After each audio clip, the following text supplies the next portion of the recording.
Bienvenue à notre capsule hebdomadaire. La semaine dernière, nous avons commencé une série sur l'amour. Qu'est-ce que c'est l'amour, selon la parole de Dieu? Au cours de notre capsule de la semaine dernière, nous avons réalisé que on peut dire qu'on aime, on peut aimer, mais si nos motifs ne sont pas purs, cela ne sert de rien. L'apôtre Paul écrivait aux Corinthiens: quand même que je parlerais en langue, quand même que je prophétiserais, quand même je donnerais tous mes biens pour les pauvres. Si je n'ai pas l'amour, ça ne sert à rien. Et l'apôtre Paul continue, et là, il nous donne une vraie définition de ce qu'est l'amour. Et permettez-moi de vous lire 1 Corinthiens, chapitre 13, versets 4 à 7. C'est sûr qu'il y a un contexte que nous allons regarder, mais regardons qu'est-ce que l'apôtre Paul dit sur l'amour, en réalité la charité. Il dit: la charité est patiente, elle est pleine de bonté. La charité n'est point envieuse. La charité ne se vante point. Elle ne s'enfle point d'orgueil. Elle ne fait rien de malhonnête. Elle ne cherche point son intérêt. Elle ne s'irrite point. Elle ne soupçonne point le mal. Elle ne se réjouit point de l'injustice, mais elle se réjouit de la vérité. Elle excuse tout. Elle croit tout. Elle espère tout. Elle supporte tout. L'apôtre Paul commence sa définition sur l'amour en nous parlant de la patience. La patience est liée directement à notre relation avec les autres personnes. Oh, peut-être vous direz, la patience est aussi liée avec le mot persévérance, mais dans le contexte de 1 Corinthiens, chapitre 13, la patience est liée directement à cette relation entre les chrétiens dans l'assemblée locale. Il faut réaliser que bien souvent, nous manquons de patience les uns envers les autres. Surtout lorsque les personnes répètent les mêmes choses, qui ne sont pas toujours mal en soi, comme on voit dans 1 Corinthiens chapitre 13, parce que l'apôtre Paul ne condamne pas ce que les Corinthiens faisaient, soit la prophétie, le parler en langue, les dons spirituels. Mais c'est plutôt ce qu'il y avait en arrière, c'est-à-dire que lorsqu'on détecte que les motifs qui sont derrière notre comportement, nos agissements, ne sont pas purs, mais parfois on doit réaliser que nous présumons que ceux-ci ne le sont pas, alors nous manquons d'amour, nous manquons de patience envers les autres. Dans ce chapitre de 1 Corinthiens, chapitre 13, Paul a discerné, c'est-à-dire les motifs des Corinthiens dans l'application des dons spirituels. Les motifs n'étaient pas purs.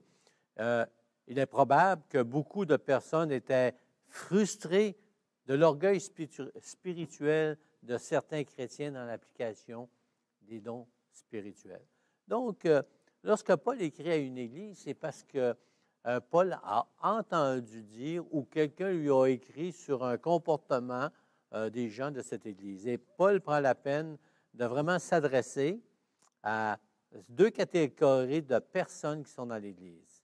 Tout d'abord, Paul donne une remontrance, c'est-à-dire que Paul est en train de leur expliquer que leurs motifs ne sont pas corrects, mais plus encore, il parle à ceux qui sont dans l'Église et parfois on est frustré dû à des situations. Et dans l'Église de Corinthe, il y avait des personnes qui avaient des mauvais motifs dans l'application des dons spirituels. Il y avait un orgueil spirituel, on pourrait dire. Et il y en avait d'autres qui étaient frustrés dû à cette situation et il manquait d'amour. Si vous avez de l'amour, vous devriez être patient. C'est le départ véritable de l'amour. Et cet amour, ça s'étend dans tous les domaines de notre vie, mais ici, il est question d'une relation les uns vers les autres dans l'Église. Mais il faut réaliser que nous avons des relations les uns avec les autres en dehors de l'Église aussi, et nous devons démontrer de l'amour comme la parole de Dieu nous le dit. Il faut être réaliste. Vous savez, il est facile de dire que nous aimons l'autre lorsque celui-ci pense de la même manière que moi. lorsque l'autre travaille de la même façon que je travaille. Je ne sais pas si vous avez déjà réalisé que lorsque vous travaillez avec quelqu'un, on a chacun notre façon de travailler. Et lorsqu'on travaille avec quelqu'un d'autre, bien, lorsqu'on s'aperçoit qu'il ne travaille pas de la même façon, on devient impatient. Donc, l'impatience, c'est un manque de patience. On voit ça aussi lorsque l'autre n'a pas les mêmes opinions que nous. Mais, vous savez, lorsque la patience fait défaut, elle fait place à l'impatience. Et l'impatience est un manque d'amour flagrant. Paul écrit dans Éphésiens, chapitre 4, verset 1, il dit, « Je vous exhorte donc, moi, le prisonnier dans le Seigneur, à marcher d'une manière digne de la vocation qui vous a été adressée, en toute humilité et douceur, avec patience, vous supportant les uns les autres avec charité, ou dans la charité, dans l'amour. » Donc, Paul est en train de nous dire qu'il faut se supporter les uns les autres dans l'amour et avoir de la patience les uns envers les autres. Parce que nous sommes différents et parfois nous avons des manquements. Aimer veut dire savoir attendre l'autre lorsqu'il répète les mêmes erreurs.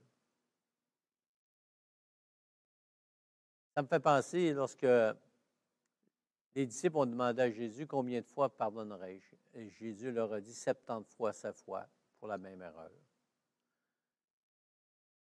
Aimer, c'est savoir attendre l'autre lorsqu'il répète les mêmes erreurs. C'est être patient. Aider l'autre lorsqu'il tombe et retombe.